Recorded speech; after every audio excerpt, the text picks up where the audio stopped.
everybody. So we got a lot of things to cover today, but the first and foremost thing that we've sort of discussed is, or at least want to discuss, starting that fucking over.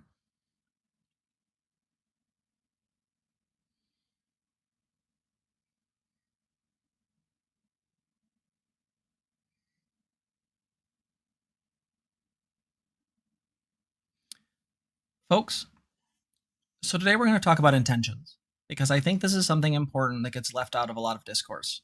I may be in a minority on this one, so I think it is important to take this into consideration, because if we get rid of the concept of intentionality, if someone is just guilty or harmful because of reasons, I think this gets very problematic.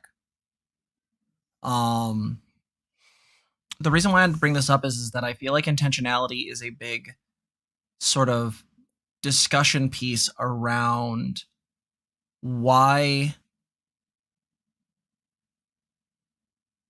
Well, let me say it this way. So intentionality generally gets brought up in most discourse one of two ways. Either as an important thing that adds context to the situation, or is a thing that does not matter, you did harm. Examples of the first are when we look at contextually things like murder, for example, right? Your intentions in a given situation will change what charge the DA goes for. If you meant to hit that person with your car and you did it and kept backing over them or some other crazy shit like that, that's probably murder category. But if you pulled out of your driveway and accidentally hit someone, that's manslaughter. Now, I am not a lawyer. This is not legal advice. This is my very amateur understanding of these concepts. Tiamat said, is the dismissal of intent kind of a form of essentialism? I would agree. Yes, that's absolutely true. So,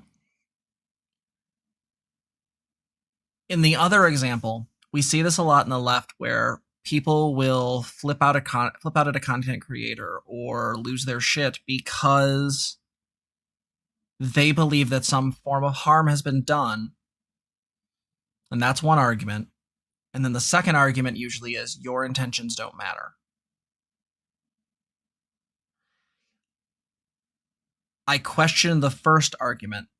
I reject the second one entirely.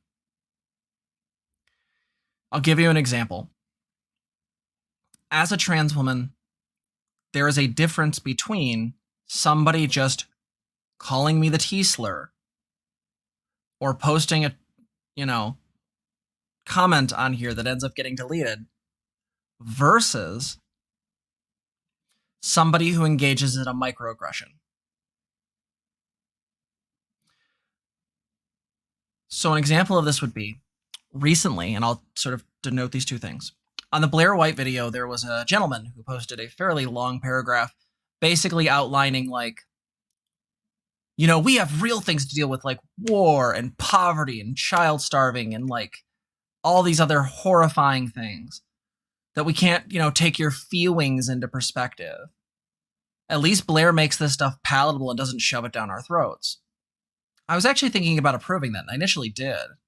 Then I just deleted the person from the channel. The thing is that my initial urge was to argue this because this person's intentions weren't really to deal with any of those topics. They were doing a segue. They were doing a pivot.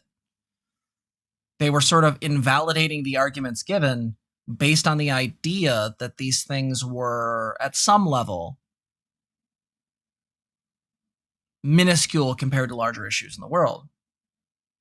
The argument I would have made to this person is that despite their nonsensical pivoting, the fact is that they're wrong. When trans kids get mistreated, we know for a fact that if they don't have support, depending on their identity, that it is far more likely for them to be suicidal. TW on suicide, by the way. If I remember the data offhand from the Human Rights Watch, that was, I believe, trans femmes. This is 29.9%. If you are a NB, you will be in the 40s range. I think it was 42-ish. And if you are if I remember correctly, trans men were in the highest category for attempts. Not completion. I would actually argue the completion rate's probably in line with assigned gender at birth, though I don't have data on that, so that's an assumption I'm making. If someone does not feel like they are a she, a he, or a they, and to call them those things actively does harm and makes them more likely to harm themselves. This is not a matter of their feelings. And I would project that this person's intention for this comment is not to really deal with trans issues, but to platform and stand Blair White as the one tolerable trans who doesn't make him feel uncomfortable or angry because his behavior is transphobic. Because Blair doesn't believe she's a woman. And Blair doesn't want to acknowledge that non-binary people exist. So Blair doesn't bring up anything uncomfortable other than being a girl with a dick. And they can forgive that, especially if they're into that sort of pornography. She becomes fetishized. It's not that she's a woman. It's not that she's someone who can be loved and in a relationship with. She's a toy. I'm not saying these things are true about Blair. They're certainly not. But that's generally where this line of thinking comes from. It's this simultaneous thing of the token is okay because there's a show they can put on. There's a way that they reinforce the narrative. This person's intentions are not about dealing with any of the issues they posted on, from war to famine to child pornography to any other horrible thing that they wanted to mention. What their goal is to do is to shut down trans people, specifically non-binary people, for reasons. Because they hate us, because they don't actually want to engage with these ideas, that the idea that gender is not this essentialized thing that exists out in the universe is too scary for them. One of the reasons why I like the term transphobia is that when we're talking about fear, this is what it is. It's an existential kind of fear. Transphobes are marked by their disgust and by their horror because to know that gender is a construct, that gender can be play. Right? That a non-binary kid could enjoy the fuck out of having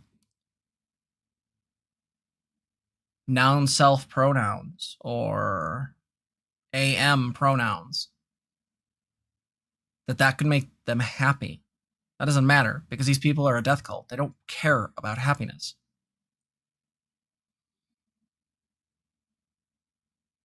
Right? So this is the one type of intentionality. This is the thing where this person's intentions are made very, very clear. Their behavior is to shut down any discourse and then reduce or minimize everybody's complaints to just simply feelings. I'm saying it that way, by the way, because that's how they wrote it. FWEEL. Oblivia said, conservatives love pretending to care about those things when it's convenient and not thinking about them for a second longer. Do they love it or is it instinctively dodging? Yeah, it's both. Maybe a little both.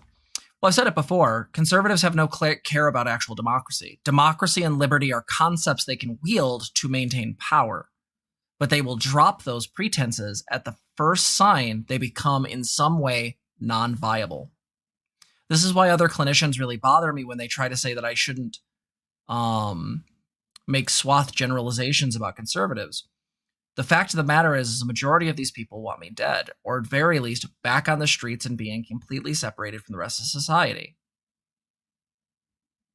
Why would I give these people any quarter? Why would I give them any good faith?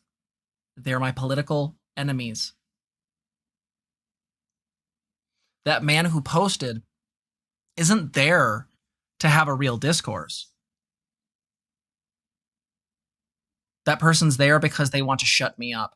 Or shut up the people on the channel who are speaking up about the ways they feel. And they want to reduce the harm that misgendering does to trans people into feelings because they don't actually want to deal with the fact that they're doing measurable harm in the world, ignoring the fact that if we actually looked into that particular commenter's life, I'm guaranteeing we could probably find lots of areas where they're doing harm in their life. There is no ethical consumption under capitalism. A lot of the things we do, unfortunately, can create harm. So this notion that we need to deal with these things, the question would always be to that person, so what are you doing about those things? Clearly you're saying there's a priority here. So what is that priority? So that's one form of intentionality. That's bad faith intentionality. That's the intentionality where this person is actively trying to do something, but they're obfuscating what that is. Then there's the unintentional harm. So this was something that came up in ContraPoints' canceling video, and I've seen it said elsewhere. I think Lindsay Ellis mentioned it. I mean, a few other people mentioned it as well. There was an idea that if someone is becoming triggered and upset because of a conversation or a thing that you did, that you have done harm. And I would argue this is a very slippery slope because we need to define what harm is. So it stands to reason that sometime in the future, my dear fans, that I am going to say something that's going to piss you off. It stands to reason if time was infinite and that I put out enough videos, eventually I'm going to say a spicy take that you guys aren't going to agree with or are going to hate. That is just how things work. Eventually that percentage is going to increase further and further. So as such, this idea is that eventually I may unintentionally hurt one of your feelings or may offend you. Notice I said either or, because I think there's a tendency in the left, especially in very woke groups, to conflate being offended, that is bothered by the thing I said, versus genuine harm. I think we throw that claim out too easily.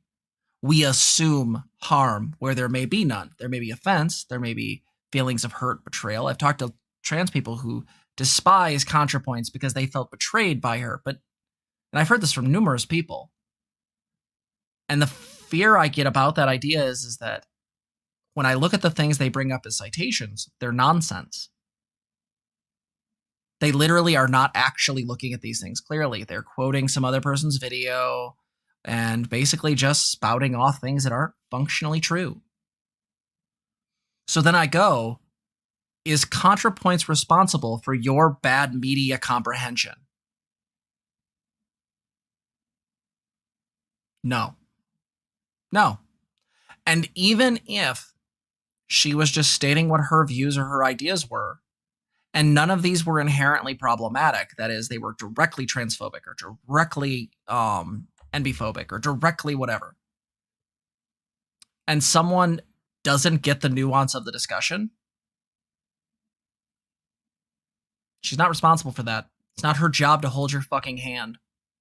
It's not my job to hold your hand. My job is to be here to help. I'm choosing to do this. Until the day till this channel ends, I'm choosing to do this.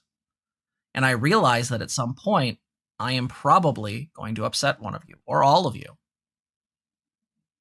One of the reasons why I wanted to offer up the sharing idea as a future segment is particularly because I've done dumb shit in the past. I've held dumbass perspectives. I don't want someone digging into my past, like coming up with something I said 20 years ago. I said dumb shit 20 years. 20 years ago was like during the Bush administration. But I know how the internet works. And while I've done my best to sort of, be careful with my shit, the fact of the matter is that I may have a bad take out there somewhere. Things I either don't agree with now or I've learned from. And I know that the left is very, very toxic in regards to how it deals with these types of things.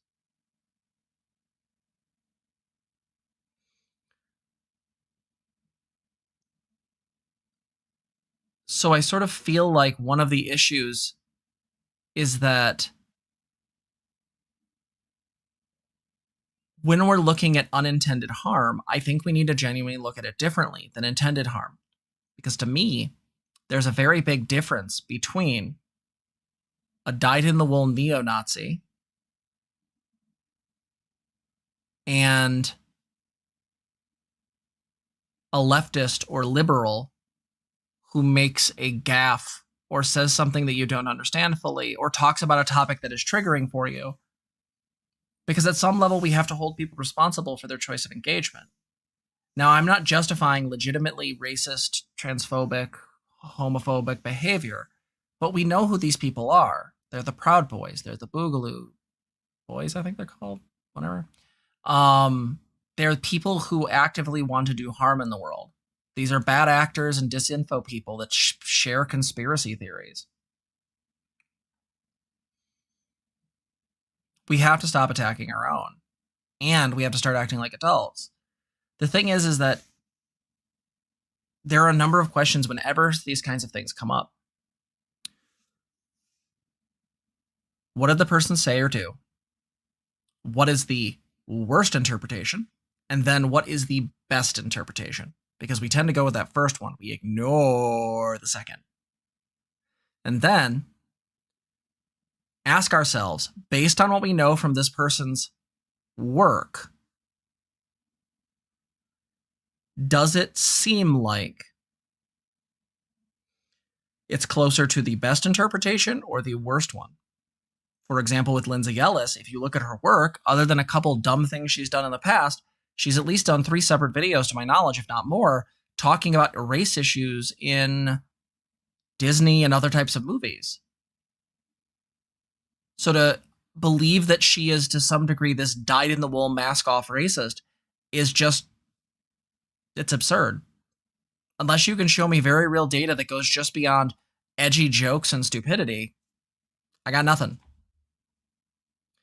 So when you say this caused harm, well, then I'm going to ask harm to who?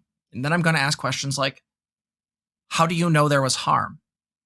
How do you know this isn't offense? This isn't my attempt to gaslight you.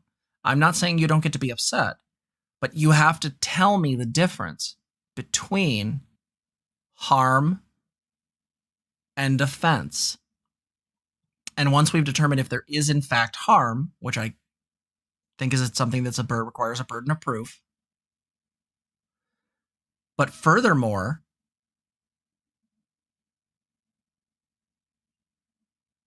once we've made the determination there is harm, we then have to ask what kind of harm. And was this harm intentional? It's got some stuff in chat. Let's see. Most people aren't very aware of why they do what they do, so probably a bit of both. To note that, Oblivia, one thing I'll say is that one thing we know from neurology is that actually people tend to make choices from emotion. They tend to make the choices before they're consciously aware of them, as far as I know. And what happens is they sort of then emotionally justify them, and then they do them, and then they post hoc justify them logically. Well, that's why I did that. When in reality, we just sort of did it because internally there was already sort of a process going that we weren't fully aware of. Tiamat, chat's always going to lag behind like that as far as I can tell. It's actually coming up faster for me on my end looking at Screenlabs than it is on the YouTube one. So I'm answering them as I see them come up. Thanagor said, I don't know how related this is, but this just reminded me that I think it was Contra who mentioned that half the people who lashed out at her had half their posts be lashing out and the other half were like, please help me move out of my abusive home GoFundMe campaigns. Yeah. Because it's like, we're going to jump on that bandwagon, right? Tiamat mentioned Disney Transformers. Yep, that's correct. Oblivia said, I think there's a certain amount of paranoia on the left that can be almost interpreted as large-scale trauma response. Bingo. And that's the problem. We've been gaslit and abused so often that we tend to knee-jerk reaction ourselves into situations. And the problem is, with conservatives, GOP, Nazis, fascists, I think that's perfectly acceptable.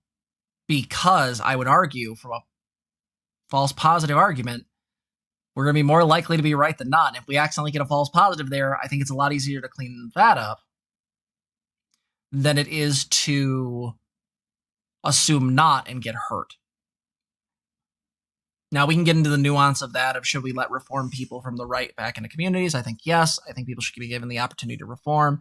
I think they should be put in certain, given certain abilities to do what they can, because I believe in rehabilitation. That said, I also think that we need to be careful and we need to find that balance.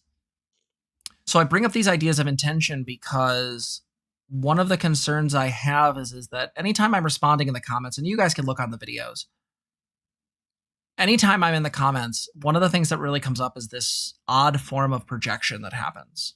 And it's basically that I am doing this thing, whatever this thing is. And what I've noticed it is really big with is the non-binary argument. That seems to be the one people fucking hate. But we do have to be willing to clean it up. I agreed. We do have to be willing to clean it up. If we make a mistake and we let someone in who's not, ready to to redeem themselves, then yeah, we're gonna have to deal with it. We have to deal with those things, and we have to be willing to clean up those trauma responses. If you're referring to what Oblivia said, so I agree with that in both terms. But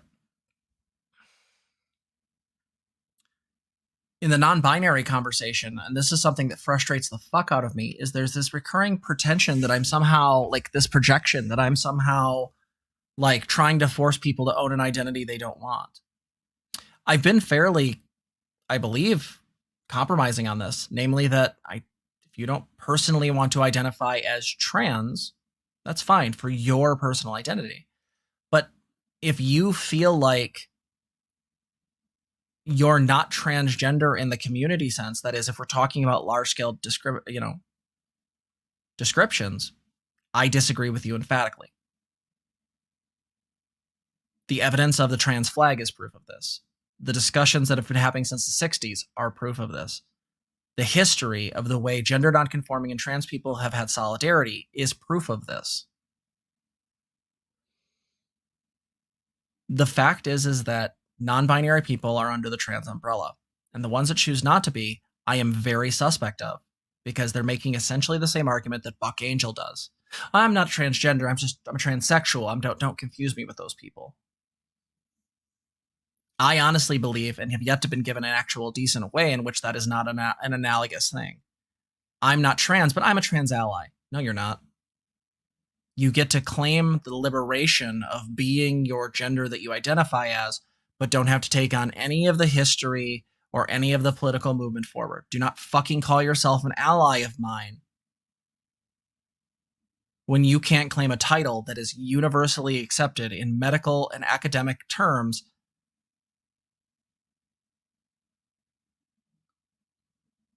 and is sort of already decided. We've fought against this with people like, I mention them all the time, Calvin Gara, Blair White, but this goes on the other side apparently. There are people apparently who are non-binary who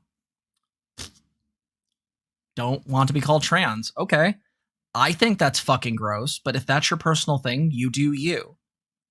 But then don't turn around and say you're not trans and say you're my ally, because you're not. If you say, yeah, I'm part of the trans community, but I don't really resonate with the term transgender, I'm still going to think that's weird, but I'll roll with it. But to me, being trans means anybody who is not their assigned gender at birth. If you are non-binary, and I'm going to keep fucking doubling down on this until we have a fucking 6 chicken stack sandwich like fucking KFC up in here. The fact is, if you do not resonate with your assigned gender at birth, you are transgender. And the assertion that I'm somehow creating a binary in some attempt to authoritarianly force people into a thing they don't want, bullshit. The fact of the matter is that binary is not there as a prescriptive measure. I'm not saying anything about how people should be. I'm making a descriptive argument. See the difference? So this was compared to the gender binary in one conversation, if I remember correctly. And then the issue with this was that if you're talking about the gender binary, what those are is prescriptive assertions, right? The idea is that this is how men are, or this is how women are. But in reality, that's not how that works. We know those things are sort of arbitrarily chosen. Society argues that these things are prescriptive. You must do them. Excuse me. But the fact is that these are sort of arbitrarily chosen, and no, fuck you, I don't have to do them. But what I'm making with this discussion of either you are cisgender or you are transgender is I am not saying a prescriptive thing of you must be this. I am saying descriptively, you are this. Because I don't define transgender as someone who goes through medical transition, because that's medicalist language. That is inherently exclusionary. To me, that's problematic. I want maximum inclusion. I want my sissies. I want my femboys. I want my trans girls. I want trans femmes. I want cat girls. I want every trans person under the fucking sun to be part of that umbrella so that we are a full fucking voting block. I know that conservative asshole that I fucking muted from the channel said, oh, you're only 5% of the population. Doesn't matter. 5% matters. Shut the fuck up. You're the same type of person would say that, like, you would claim 1350 for black people. Like, shut the fuck up. The simple fact of the matter is that I'm going to keep doubling down on this non-binary argument until someone can actually give me a suitable argument explaining to me how it's not analogous to what people like Buck Angel do. Buck Angel sucks up to conservatives and TERFs and people who hate us to get a glimmer, a tiny little glimmer. Yeah, right? 5% is huge. Like, unironically, like, that's what? So that's roughly-ish 16.6%-ish of the... Wait, no, that's 16.6 million people. Sorry, I was doing my math weird. Right? Like, so if there's 330 million people in the US, and that's 5%, that would mean 3.3 million people is 1%. So if we're talking about the LGBT as a whole, it's around 5% according to this guy's numbers. The trans community oscillates depending on who's doing it, because we're not on census. It's hard to get good data, Minerva. So it's around anywhere between 1 to a little bit over 2%. And part of that's a generational thing. The Mark Walsh video I did, Matt or Mark Walsh? Is it Matt Walsh? I don't know, whatever, fuck that guy, I don't care. But that video talks about this, is that if you look generationally, the number is increasing. Yeah, that's absolutely nothing to seize at. Absolutely. So my point with this is that by separating out non-binary people or saying that this is somehow an identity issue, I don't think it is. I think we're making a categorical definition that can be used effectively in language of law, which law needs concrete definitions. These motherfuckers argue about the term "and" means. And we need clear language to make this clear, because I don't give a fuck about this idea of revolution.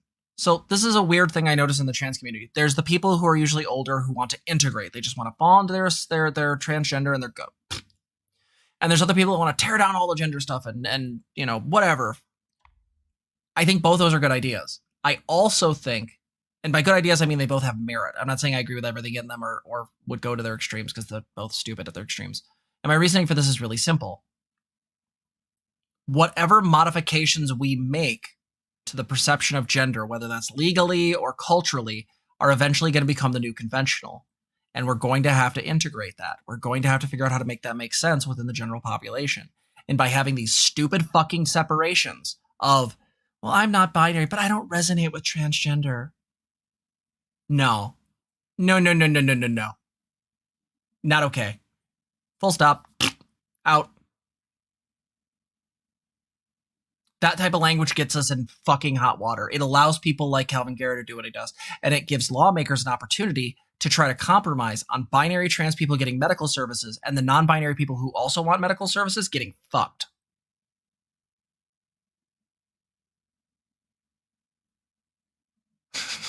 Correct, Thanagar. Ooh woo.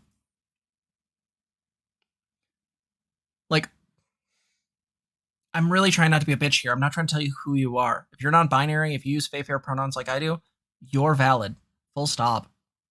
If you're non-binary, you're valid. Full stop. But I have pushed way too hard on this to just give up on this idea that non-binary people get to be in or out. They're in. Because here's the problem. Our enemies will not care about that distinction. Full stop. The Nazis didn't do it with the destruction of homosexuals. Tens of thousands of people died. And I say homosexuals in the sense because they didn't give a fuck about distinctions. It didn't matter if you were gay or trans, gender nonconforming. They just fucking waxed everybody. Conservatives are the same. The laws that are getting passed in fucking god-awful southern states preventing trans kids from being on blockers, doesn't give a fuck if you're a binary transgender kid or whether you're a fucking non-binary transgender kid. You're still fucked. And this separating language that has no purpose other than maybe an in-community distinction is really weird to me. So rather than trying to try to make this make sense, and I literally have, I want to make my intentions clear. I want to win. I want to die and leave this world in a better place than I fucking left it. And I want my intentions to be very clear on this. I want every person under the transgender umbrella to be protected, to have medical attention, to have the state cover their medical transitions, because I believe in universal health care and fucking basic income. I want all that shit covered because I don't give a fuck what's considered cosmetic. If having giant double Ds makes you fucking happy, get them. If having a mastectomy makes you happy, cut that shit off. Figure out a way to transplant them to trans girls that need them. Donate a titty foundation starting today. I hear you back there laughing. I love you. Love you too. But am I clear on this, guys? I feel like I'm gonna get compared to fucking Blair White or some shit. Well, first off, Blair White's nobody. She's just some random hot trans girl that the right pans out there to fucking talk shit about trans people. The woman has so much loathing in her heart. And not to mention, she's just a liar. I'm not lying about any of my intentions. I want to win. Tiamat said, basically, there isn't room to stake out subsections until we've got something to subdivide. Yeah, I just don't think it's necessary. If you want to say you're non-binary and start with that, that's fine. But I think you need to admit you're transgender, at least to yourself. Because I'm going to say this. Blanket statement, folks. Sorry. Doubling down again. If you're non-binary and you say you're not trans, spoiler, you are internally transphobic.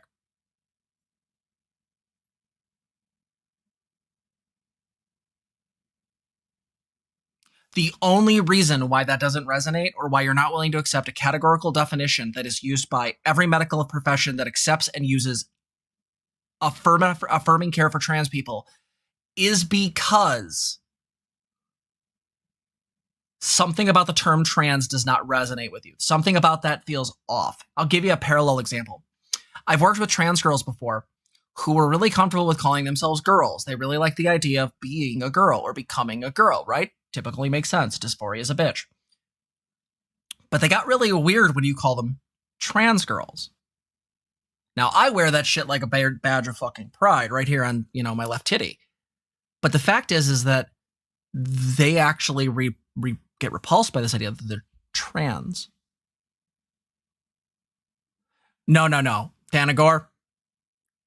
By the way, if D'Angelo Wallace ever watches my videos, I love you, D'Angelo. Please talk to me sometime. You're so fucking cool. And look, I don't have it right here, but we have the same headset.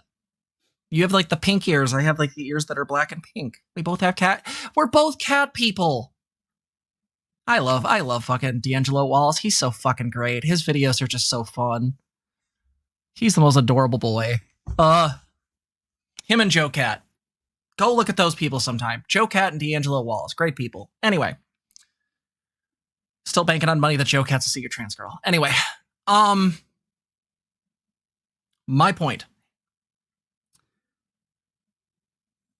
Intentions matter. They define whether or not someone's doing harm. They define to what degree that harm is being done. And it also can be a very useful way to tell the difference between offense and harm. My intentions with making my arguments is not to be harmful. They are to more unify us, to create a better argument, to better deal with the legal and medical issues that face us, because our enemies will give us no quarter.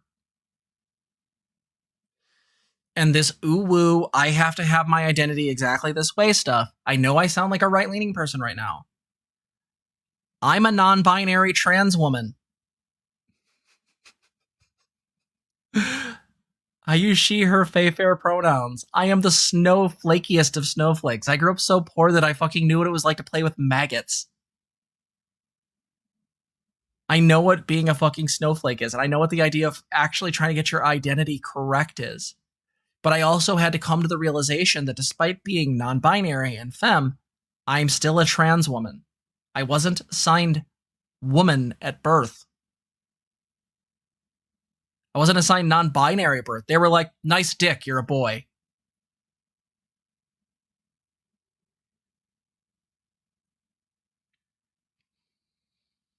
My intention is not to harm.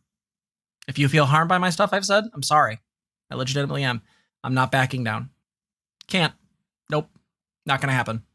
And the reason for this is very simple. I love my partner and my child too much to back down on this type of shit. Because you're spreading misinformation. You're spreading misinformation to where other non-binary people are going to think that they're not trans, and then, despite your trans allyship, which I still think is questionable as fuck, the fact of the matter is that those people may think that they have nothing in common with the rest of the trans community and may separate themselves out the same way trans medicalists do with everybody else who doesn't fit into gender-conforming roles. In that regard, you are no different than Buck Angel in my mind. Just another exclusionary person trying to separate out people for what seems like a really transphobic reason. And unless somebody wants to come on here and argue against me and bring up like good arguments, fuck y'all. This is a very clear thing. D'Angelo Walls is king, Sundrop. Full stop. So I'm gonna leave this here. Does this? I hope this makes sense to everybody. I know I'm being a little bit like passionate about this, but I really am passionate about this argument. It's everyone, period. If you are not your assigned gender at birth, you're in. No ands, ifs, or buts.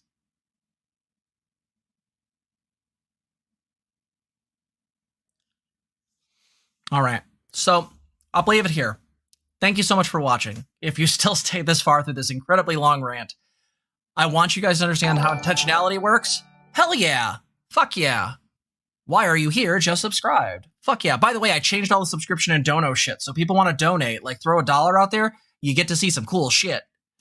But if you want, please like, comment, subscribe. Let me know your thoughts down the thing below. If there's some good ones, I'll get to see them because I've just decided to give the comments over to Zena entirely. I occasionally tried to check them, but they're not always great for my mental health sometimes. So the really good ones the really good conversations are good. But sometimes with some of the non-binary argument stuff or like the right-leaning stuff, it's funny because the non-binary stuff bothers me more. But like, comment, subscribe, ring the fucking bell. Ring the bell. Please ring the bell. The bell really helps. I actually get to see that on my end. It makes me really fucking happy. If you want to support the channel, please consider sharing the videos or donate to streamlabs.com/transgirltherapist/tip. You can send as much as $1. You can send as much as you want. You can send your firstborn through there if PayPal will let you. Or you can become a patron. You can do that at patreon.com/transgirltherapist. You can start as low as $3 being a patron of the channel. You can go up to $50. Our higher tiers now are sort of outlined a little better. We have one that's a regular monthly meditation group. Don't have anyone at that level yet. We have one a little bit higher than that, which is going to be a crafting group where Zena gets together with folks once a month and does some cool crafting stream discussion stuff with those people. And at the highest tier, we have a self-care group where we get together once a month and discuss self-care stuff. There's no reason not to, unless you can't afford it, in which case don't, because I want you to have food. I love you guys. And I hope to see you in the next one.